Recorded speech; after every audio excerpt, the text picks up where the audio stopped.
For those who serve me in devotion by worshiping me, especially persons like you, who have given up everything unto me, there is never any question of frustration. And the purport to this verse, Canto 3, chapter 21, verse 24. Everything is working? Working. I continue. Yes, yes, yes.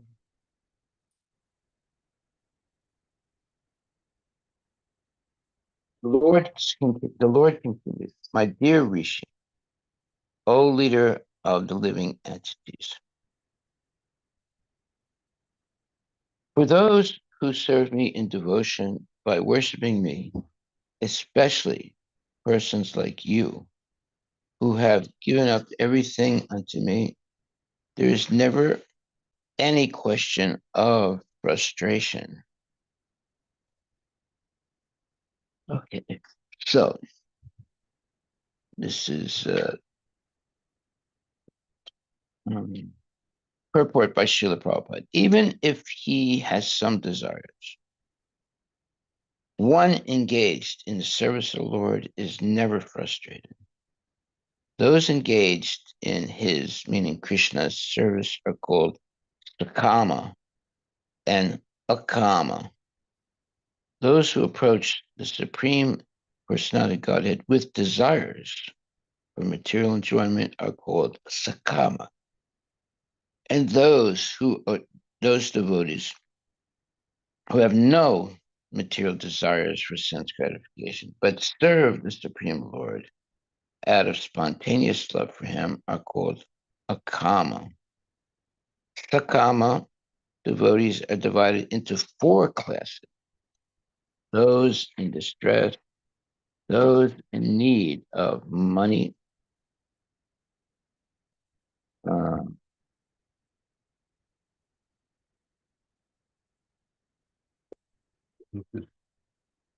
uh, those in distress, those in need of money, the inquisitive, and the wise. Someone who worships the Supreme Lord because of bodily or mental distress. Someone else worships the Supreme Lord because he is in need of money. Someone else worships the Lord out of inquisitive to know him as he is. And someone wants to know the Lord as a philosopher, can know him by the research work of his wisdom. There is no frustration for any of these four classes of men. Each is endowed with the desired result of his worship. Okay, so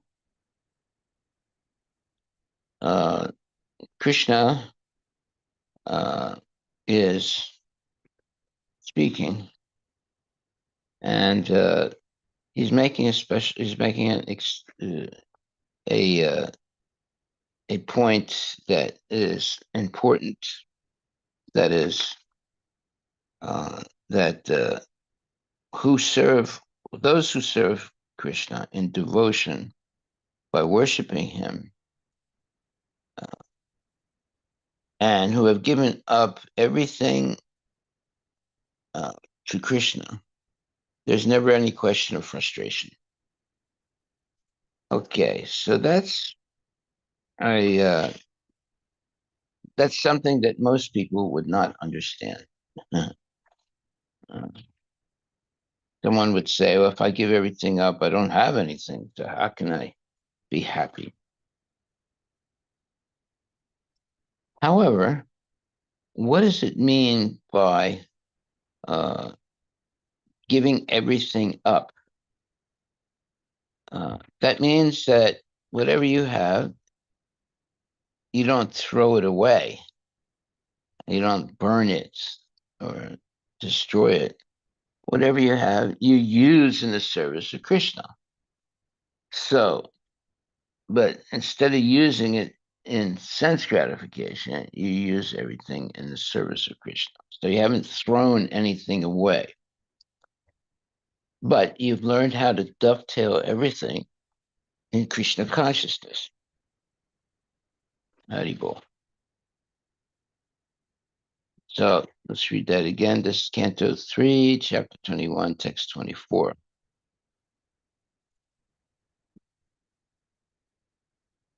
And Krishna is speaking, and it says, the Lord continued, my dear Rishi, O leader of the living entities,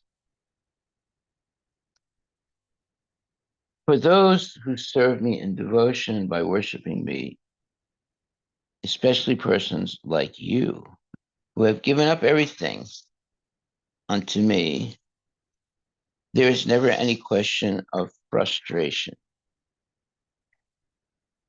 Okay, so this is what Maitreya is speaking. Purport by Srila Prabhupada. Even if he has some desire, one engaged in the service of the Lord is never frustrated. Those engaged in his, meaning Krishna's service, are called sakama or akama. Those who approach the Supreme Personality of Godhead with desires for material enjoyment are called sakama. And those devotees who have no material desires for sense gratification, but serve the Lord out of spontaneous love for him are called akama. Sakama devotees are divided into 4 classes. Those in distress, those in need of money, the inquisitive, and the wise. Someone worships the Supreme Lord because of bodily or mental distress. Someone else worships the Supreme Lord because he's in need of money. Someone else worships the Lord out of inquisitiveness to know him as he is. And someone wants to know the Lord as a philosopher can know him, by the research work of his wisdom. There is no frustration for any of these 4 classes of men. Each is endowed with the desired result of his worship. Okay, so this is explaining 4 different types of people who approach the Lord. And each one of them has a desire. So anyone who has desire is called, any person who approaches the Lord with a desire is called sakama. And anyone who approaches the Lord without any desire is called akama. So most people approach the Lord are sakama people. They have something they want from the Lord, and but very few people approach the Lord who are akama without any material desire, simply to serve the Lord. So the sakama devotees, as it says here, are divided into 4 classes: those who are in distress, those in need of money, the inquisitive, and those who are wise. Okay, so, and rightfully so, someone will worship the Lord because of bodily or mental distress. Another can worship the Lord because he or she needs money. Someone else can worship the Lord because of inquisitiveness to know him as he is. And someone wants to know the Lord as a philosopher can know him, by the research work of his wisdom. And Prabhupada says, there is no frustration for any of these 4 classes of men. Each is endowed with the desired result of his worship. Well, each one of these uh, each one of these persons has a goal or has a desire, and because they have desire, you cannot say that they're pure devotees, but they are on the right track. Uh, and that's why it says each is endowed with the desired result of his. And there is no frustration for any of these four classes of men. Each is endowed with the desired result of his worship. Yeah, because they are approaching the Lord. They might have different reasons, but because they're approaching the Lord, they're still considered. If they're approaching the Lord with a desire, they're still considered devotees. Yeah, what is your question? Um, so when you mentioned like the four, the four goals of Four types of people. people who, four types of devotees. Yes. Um, the last two you mentioned, could you clarify on that? Because I couldn't understand the meaning of that. Yeah. Okay. Well, you have some devotees are called akama. Akama means they have no material desires. They approach the Lord with love and devotion. Then there are devotees called sakama. They approach the Lord with some material desire. And there's four kinds of people in that category of sakama. And they are what? Uh, the sakama people are approaching the Lord because they want something. They still have some material desires, but they're approaching the Lord. Okay, so they are in there's four categories: those who are distressed, those in need of money, those who are inquisitive, and those who are wise. Okay, distressed, need of money, inquisitive, and wise. Uh, okay, so distressed. That means they have uh, some bodily or mental distress. And then somebody else, they need money.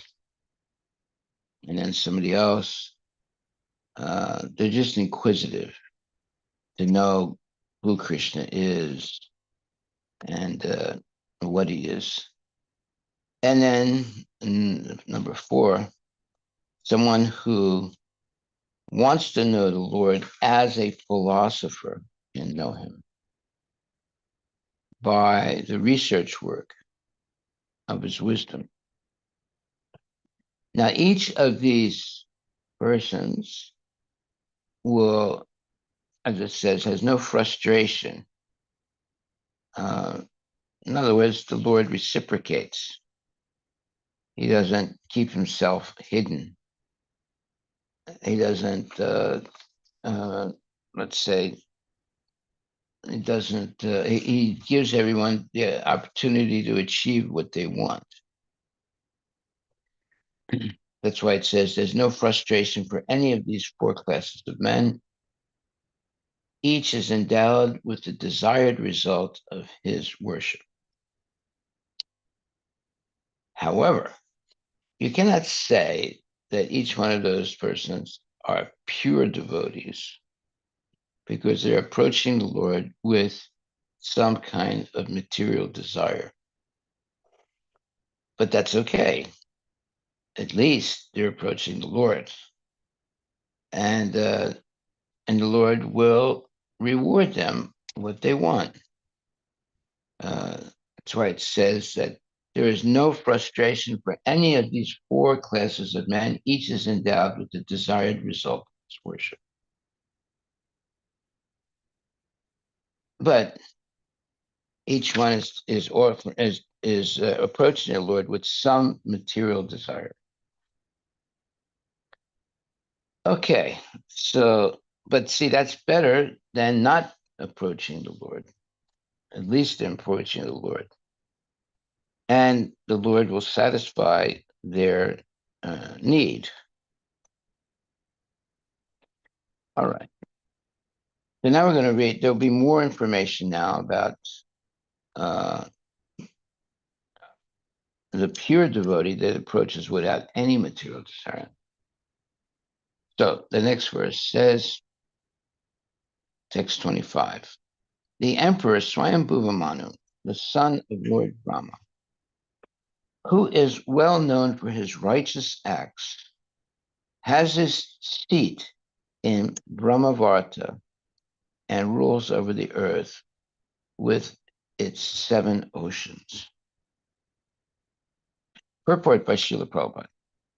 Sometimes it is stated that Brahmavarta is a part of Kurukshetra, or that Kurukshetra itself is situated in Brahmavarta, because the demigods are recommended to perform spiritual ritualistic performances in Kurukshetra. But in others' opinion, Brahmavarta is a place in Brahmaloka, where Swayambhuva ruled. There are many places on the surface of this earth which are also known in the higher planetary systems. We have places in this planet like Vrindavan, Dwarka, and Mathura, but they are also eternally situated in Krishnaloka. There are many similar names on the surface of the earth, and it may be that in the Bohr age, Swayambhuva Manu ruled this planet as stated here. The word Mangala is significant. Mangala means one who is elevated in every respect in the opulences of religious performances, ruling power, cleanliness, and all other good qualities. Vikiyata means celebrated. Swayambhuva Manu was celebrated for all good qualities and opulences. Okay, so I see the key point here is that there are many places on the surface of this earth which are also known in the higher planetary systems. We have places on this planet like Vrindavana, Dwarka, and Mathura, but they are also eternally situated in Krishnaloka. There are many similar names on the surface of the earth, and it may be that in the Bohr age, Swayambhuva Manu ruled this planet, as stated here. Okay, when it says it may be, it's not that maybe. There's a difference between maybe and maybe. What is the difference? Well, when you say, maybe we can go to the movie tonight, or maybe we can stay at home. Well, those are two desires. You know, we can either go to the movie or we can stay at home. However, and in that case, it's one word, maybe. Here it's saying it may be, meaning perhaps it's like this or perhaps it's like that. That's what maybe when may is one word and be is the second word. Whereas maybe this or maybe that, it's maybe is one word, and it's let's say 2 different choices, maybe this or maybe that. However, when it says one may be going here or may be going there, there's two different words. One is may and the other is be. And it's explaining something that might happen in one way or might happen in another way. Okay. So you have to be careful when you read. If you're reading uh, the the purports, whatever, there are certain words that can be easily misinterpreted by the way you read.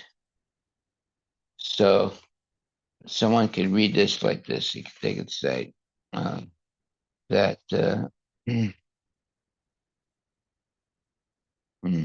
Let's see, 1 second. Just see where this is.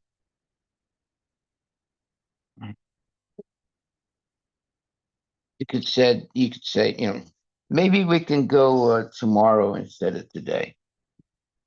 All right. Well, that means you might go somewhere tomorrow or not go there tomorrow. But when it says that there are different places on the earth, one may be this place and another may be another place. So that maybe is one word. So let me read this again. Second. So if maybe is one word, there's a certain meaning, and if maybe is two words, it can have another meaning. Let's say.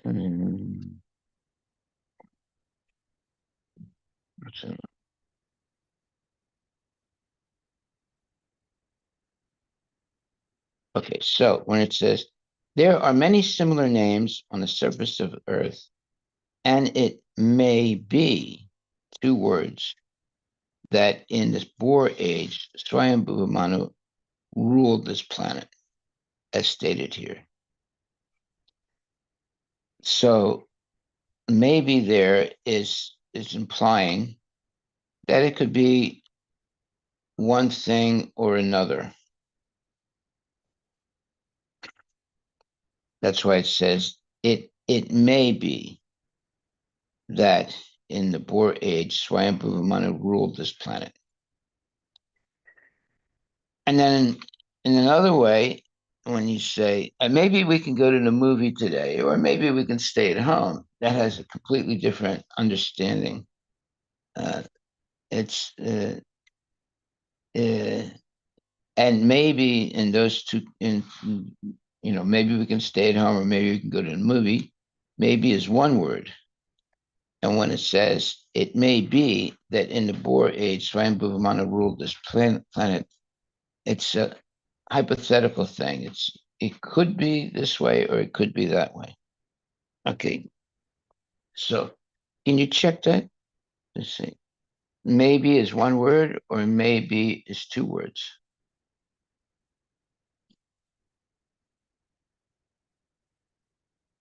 When maybe is two words, it means that Maybe and maybe are different words with different meanings. right. Maybe can be used as an adverb or a noun. Adverb means possibly or perhaps. For example, adverb. As an adverb, it means possibly or perhaps. For example, maybe I'll join you after all. Right. It can be used in any part of a sentence. Okay, but it's one word, right? Right. Then there's when it's two words. Go ahead. May be a verb phrase that means might be or could be. Right. For example, he may be who he says he is. It usually appears after the noun is in a sentence, like other verbs.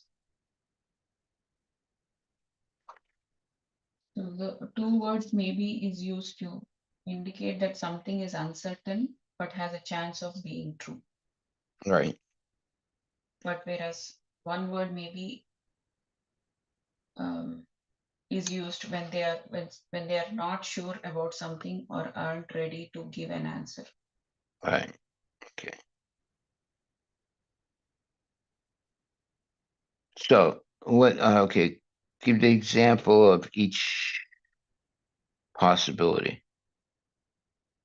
Two words maybe he may be who he says he is. You may be asked to help. Is an example of two words maybe. That means you're uncertain but has a chance of being true. Okay. For example, One word maybe. for example, there may be a train at 10 a.m. Maybe it will stop raining before the game. So that's two words. That's one word. Oh, one word. Yeah. Two words is Maharaj. There may be a train at 10 a.m. That's two words. Mm. Okay. So, and all right. So this is something you have to understand in the English language. When there are phrases like that, it's the intonation of the way you read it. Look that word up, intonation.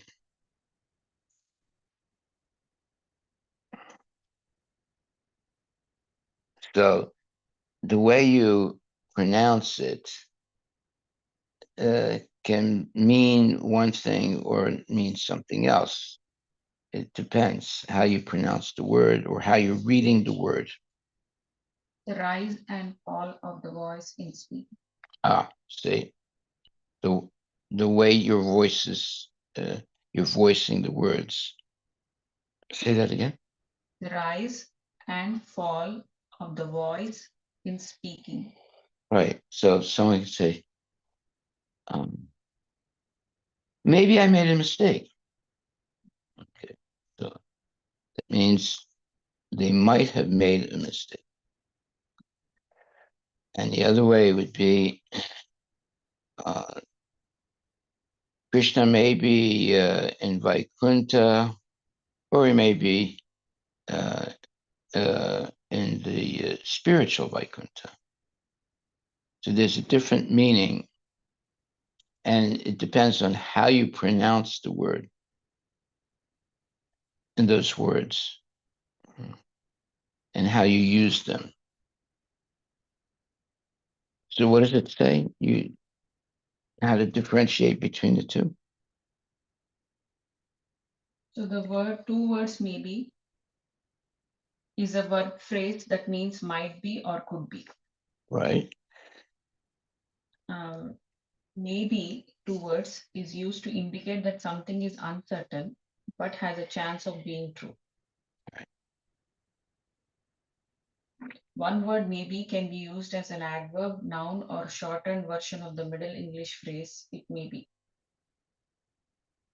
For example, maybe it will stop raining before the game.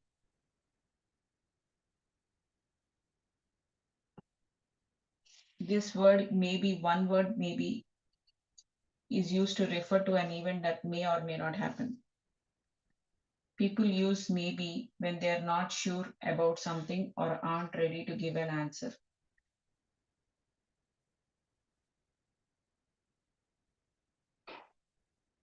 Okay.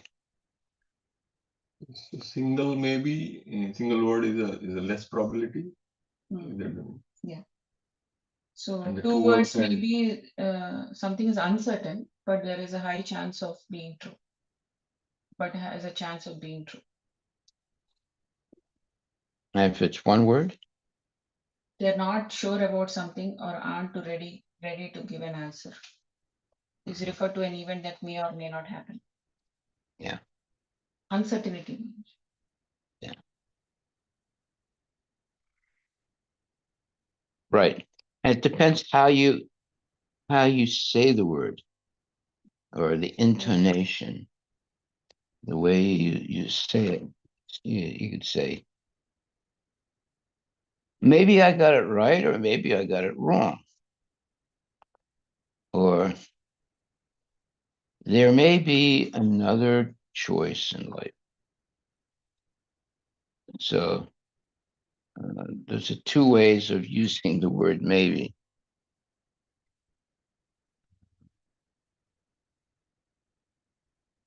In other words, you're not sure if something's right or wrong. Or and the other way is that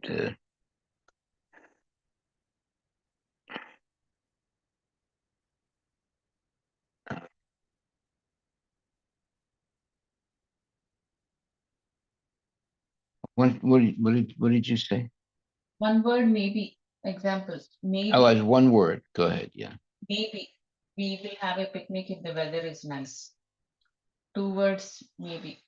She may be the best candidate for the job. Right. So 2 words maybe you're indicating something. 2 words maybe is a verb, Maharaj. Verb phrase. Oh, okay. Meaning it consists of modal verb may and the base form of the verb be. It indicates a possibility or potential situation. Right. He may be at home right now. 2 words, that is. Okay. The 1 word maybe is adverb. It means perhaps or possibly. Right. It is used to indicate uncertainty or possibility. Okay. Example, maybe we should go to the park today. Here I did say, maybe is like might be or could be.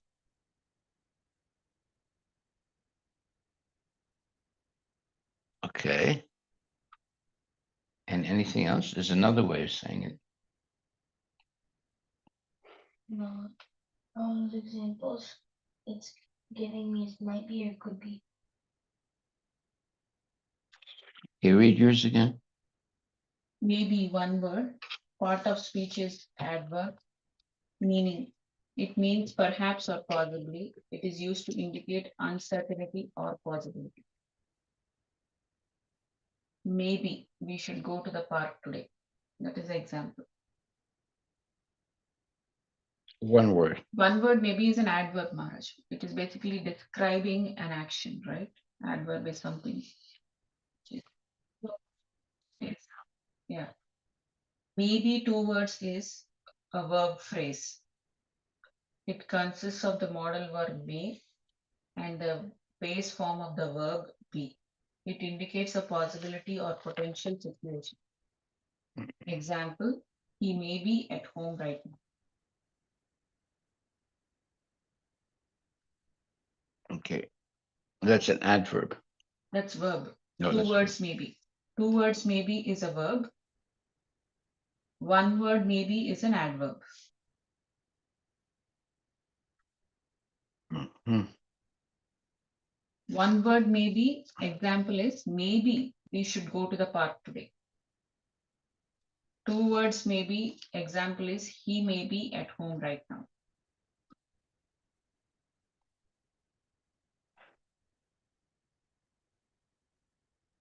Okay. How do you know which one to use, which is the right one? There is a quick test that you can do. If you can replace 1 word maybe with perhaps in a sentence and it still makes sense, then maybe is correct.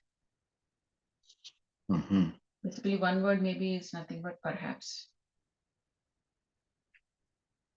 If 2 words maybe is part of the sentence, it typically forms a verb phrase that can be expanded or modified, such as may be going or may be able to. Okay. Here are a few more examples to clarify. Maybe 1 word. Maybe we will have a picnic if the weather is nice.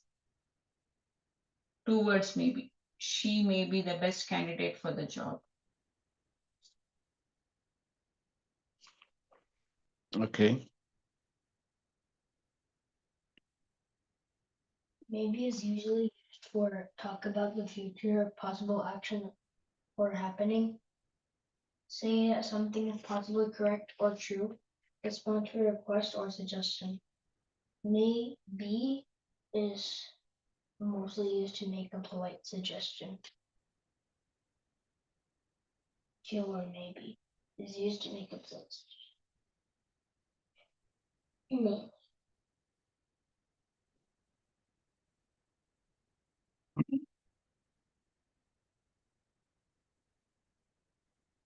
So maybe one word is, it could be this or that. Perhaps means perhaps or possibly.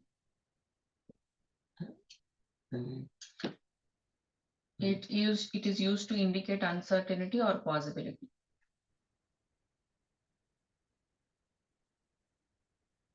Right.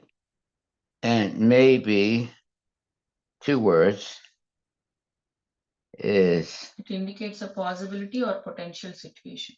yeah.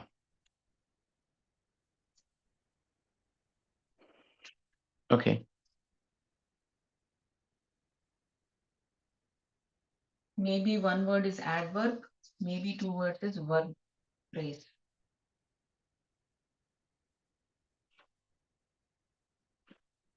Okay. Good. So here it says we're on Canto 3, Chapter 21, Text 25. Right.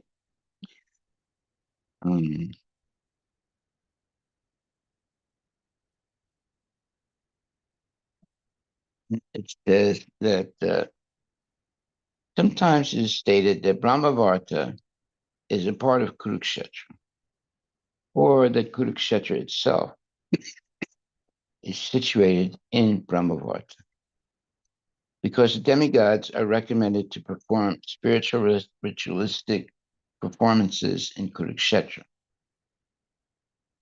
But in others' opinion, Brahmavarta is a place in Brahmaloka where Swayambhuva Manu ruled. There are many places on the surface of the earth which are also known in higher planetary systems. We have places on this planet like Vrindavana, Dwarka, and Mathura, but they are also eternally situated in Krishnaloka. There are many similar names on the surface of the earth, and it may be that in the Boer age, Swayambhuva Manu ruled this planet as stated here. And right, the word Mangala is significant. Mangala means that one who is elevated in every respect in the opulences of religious performances, ruling power, cleanliness, and all other good qualities. Okay, so anyway,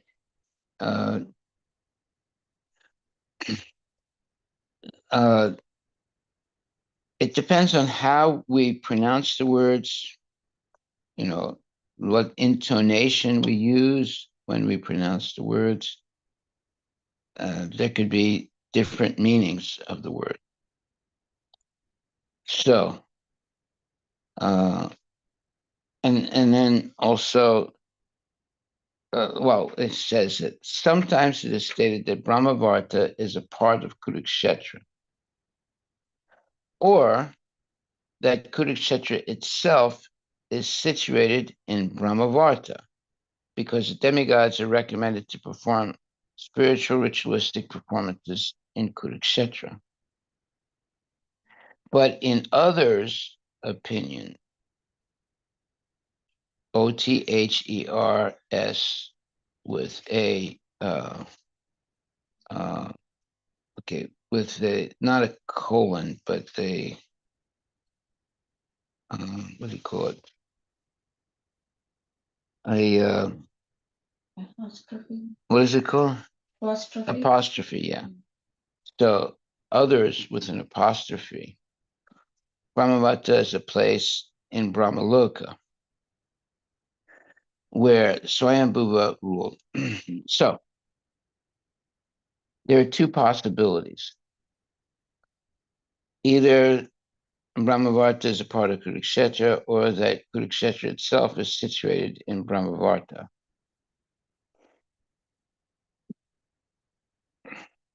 Okay, so you see, it's very easy to make mistakes in the English language.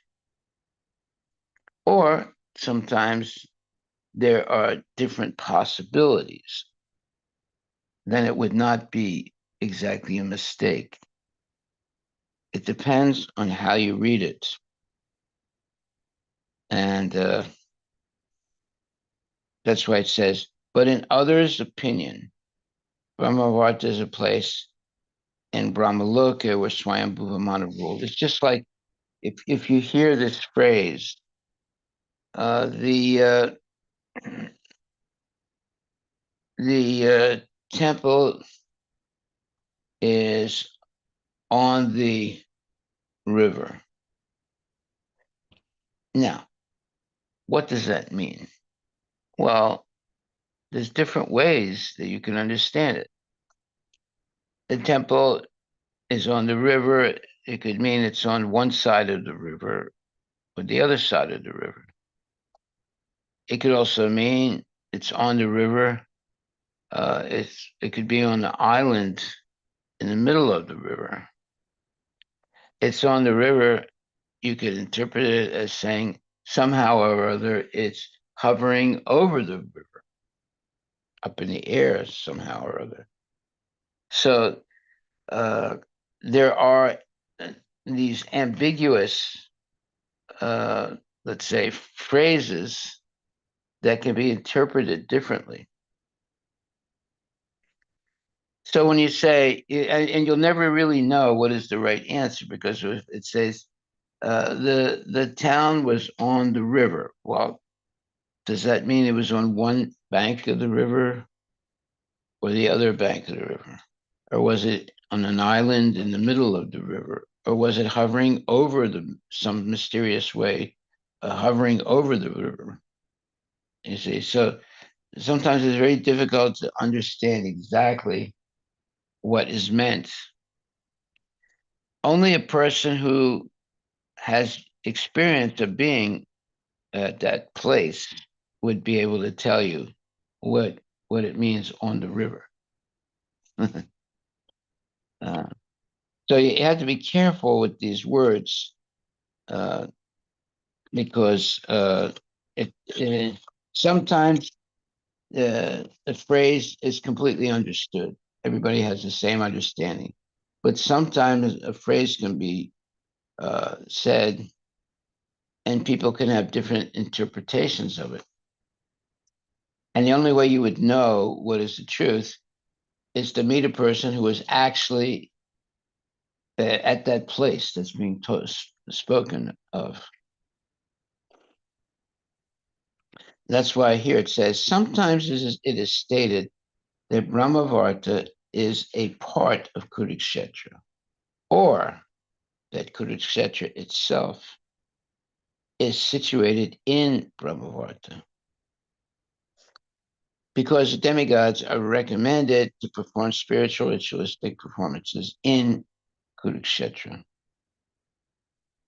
So there is a difference of when you say that Brahmavarta is a part of Kurukshetra, or that Kurukshetra itself is situated in Brahmavarta. And therefore, Prabhupada says, there are many places on the surface of this earth which are also known in the higher planetary systems. We have places on this planet like Vrindavana, Dwarka, and Mathura, but they are also eternally situated in Krishna Loka. There are many similar names on the surface of the earth, and it may be that in the Bohr age, so this may be is like two words, and it's like perhaps, it means perhaps, that in the Bohr age, Swayambhuva Manu ruled this planet, as stated here.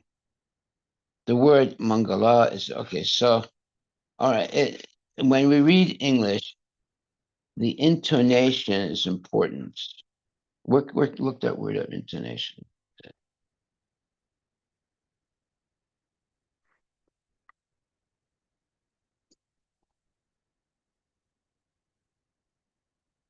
The rise and fall of the voice in speaking. Right. So you can say, oh, maybe we can have dinner tonight. So that is, uh, eh, you know, we could have. It's a choice type of phrase, right? And another way, even depending on how you pronounce it, right? So maybe we could have dinner tonight. The other ways, uh, the class, no, see, the the friends may be going to no, let's see, maybe. Uh,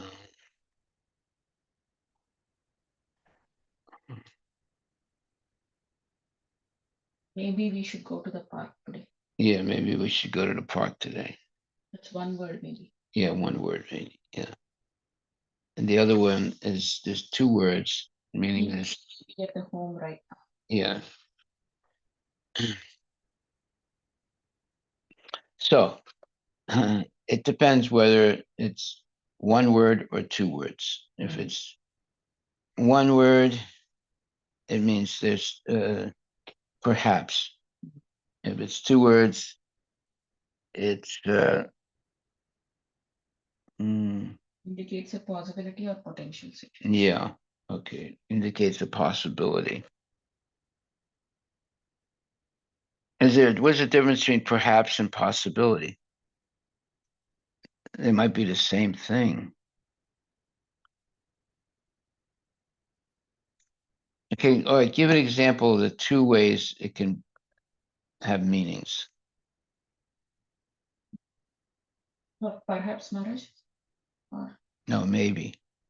maybe one word, part of speech is adverb, meaning it means perhaps or possibly. It is used to indicate uncertainty or possibility. Example, maybe we should go to the park today. Maybe we will have a picnic if the weather is nice. Maybe two words. Part of speech is verb phrase, meaning it consists of the modal verb may and the base form of the verb be. It indicates a possibility or potential situation. Example, he may be at home right now. Example, she may be the best candidate for the job. So that's when it's one word or two words? Words. Two words. And when it's one word? If it is one word, maybe we should go to the park today. Maybe we will have a picnic if the weather is nice. Maybe you're right, maybe you're wrong. Mm-hmm. So this one word Maharaj says we can also use maybe to express uncertainty in response to a suggestion. So this one word. One word is expressing the uncertainty. That's one word. Yes. And maybe it's two words. It's two like one possibility or another possibility. Yeah, it indicates a possibility or potential situation. Okay. So now we'll go to text 26, which says, the day after tomorrow, O Brahmana, that celebrated emperor who is expert in religious activities will come here with his queen Satarupa, wishing to see you. So the day after tomorrow, so that's 2 days, right? Tomorrow is one day, and the day after tomorrow, it's 2 days. The day after tomorrow, in other words, in 2 days, O Brahmana, the celebrated emperor, who is expert in religious activities, will come here with his queen Satarupa, wishing to see you. So that's Swayambhuva Manu and Satarupa. Okay, so there's no purport to that verse. Go on to the next verse. Says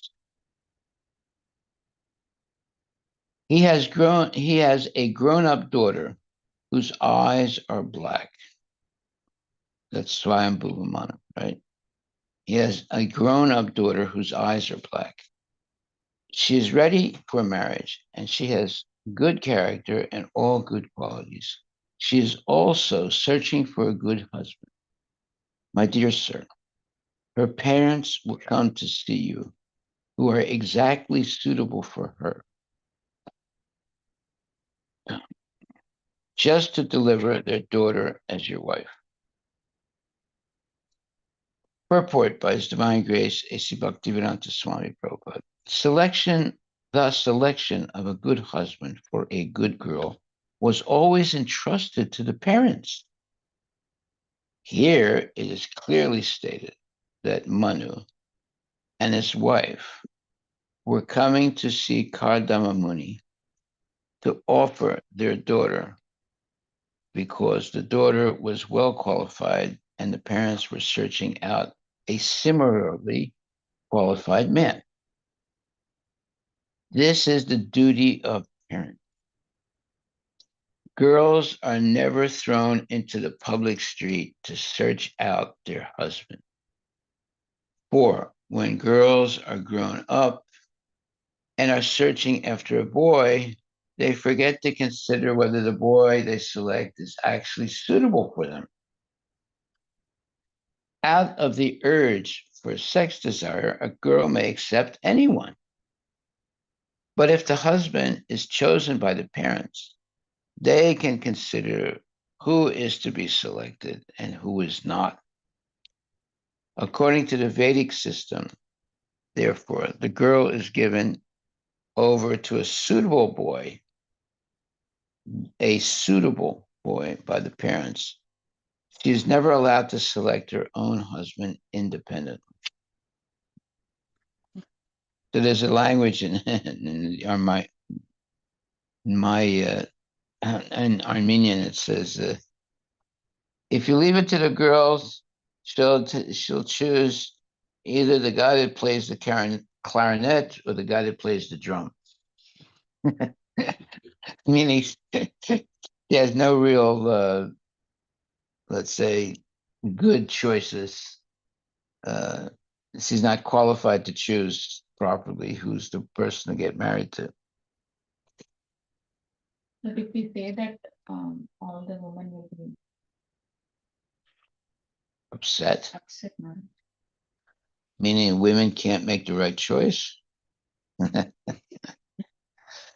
Well, And then many times, there's divorce. she's never allowed to select her own husband independent. No, people don't like that also. Nowadays, everybody wants to. Well, yeah, and nowadays, 50% of marriages fail. So somebody made the wrong mistake, right? Whereas previously, the percentage of divorce was much less. But you have to go back, 50 or maybe 100 years ago. There was some divorce, but it was much less. Like, for example, amongst the Gujaratis, if you go back 50 or 100 years, there were never one divorce. Really? Yeah, why don't you look that up? Yeah, especially in South Africa. There were a lot of Gujaratis living in South Africa. There was never even one divorce.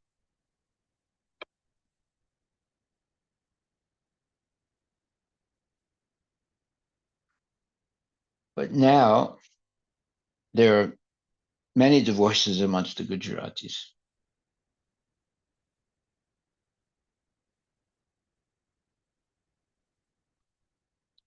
Gujarat reports the maximum number of divorce cases among the states, with the population more than 10 million followed. I didn't understand what you said. What did you say? Maharaj, it says divorce rate in Gujarat is high.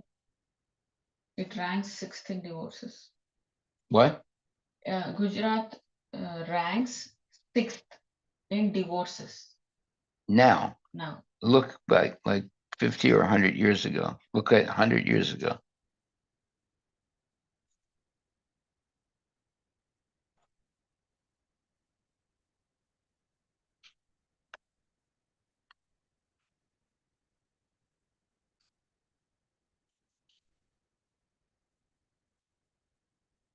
There was not even, hardly even one divorce many years ago.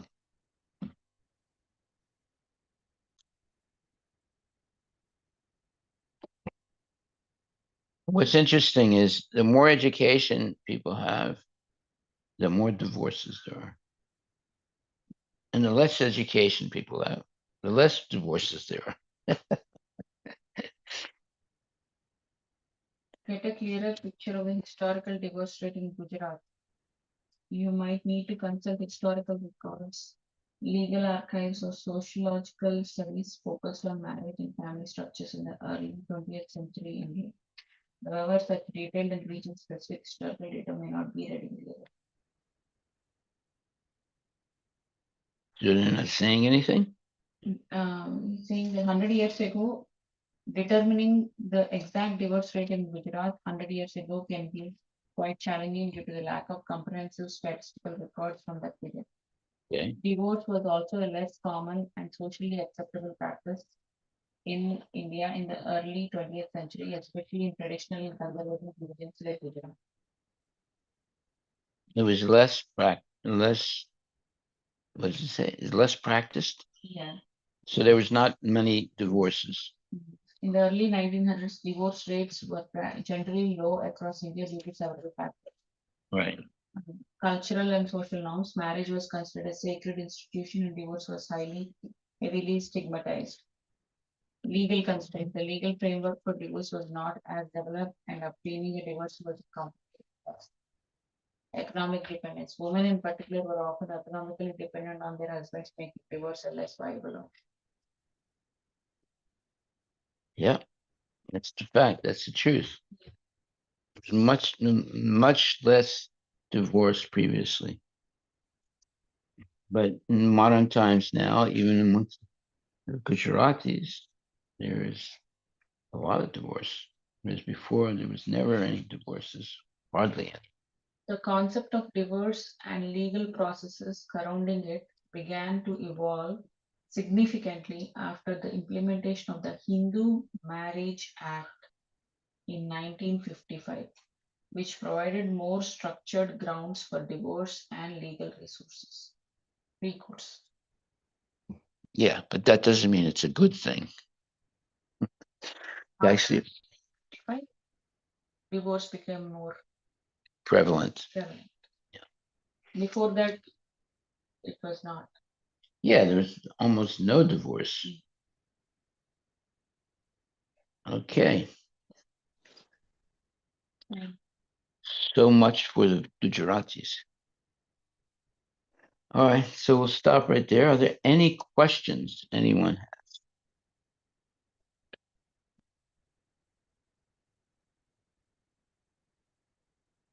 You see, divorce is a violation of the vow that people take at marriage. The vow that you take when you get married is there'll never be any separation. Your husband is Okay, let's say the husband is violent and abusing. So it doesn't mean there's going to be a divorce. The Vedic way to deal with that is there should be separation. to give a chance to the husband to correct himself. And if he doesn't correct himself, then it just stays like that. They're separated. But divorce is not good. Just like I know this one couple, husband did some really bad things, really, really bad things. And the wife wanted to get a divorce. And I advised her, don't do it. I said, you never know. Give the person a chance to, correct himself, although he did some really bad things. And she listened to me. So they're still not divorced. They don't live with each other. Or they don't live together. No, but they're not divorced. But sometimes they'll come together, like when there's a marriage or something like that. Yeah. Yeah. But on day-to-day basis, they don't live with each other anymore. But they haven't got a divorce. So she took my advice. Yeah. Because divorce, it's not good for society. But today, I mean, there's 50% divorce today. And then if they get married, then it's 65% divorces if it's a second marriage. If it's the third marriage, it goes up to almost 70%, divorce. So, it just shows that, this is it's very, it's very fluid. There's no guarantee that they're going to stay together on the second marriage. Yeah. And the fact is that, according to statistics, there are more divorces in the second marriage than in the first marriage. First marriage is also very high. It's almost 50%. Okay, well, we'll stop there unless there are any questions.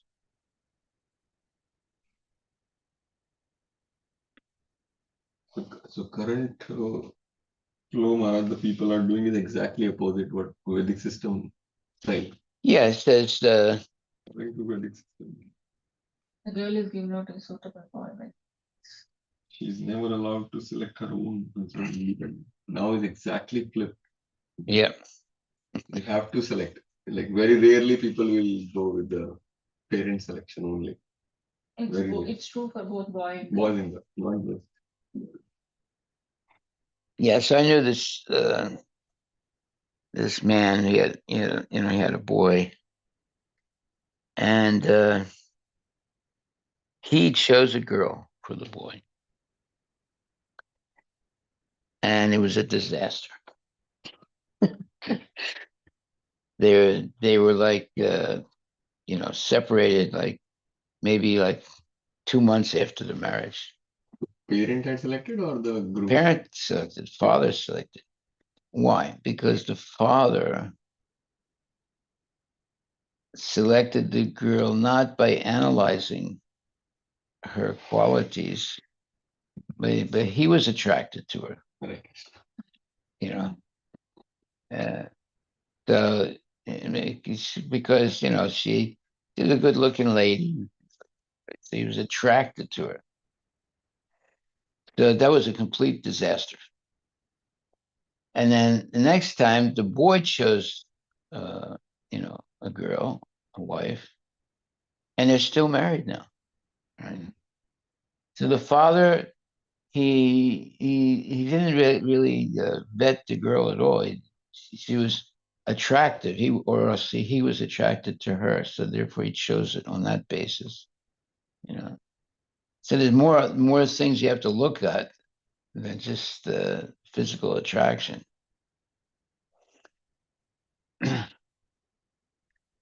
Yeah.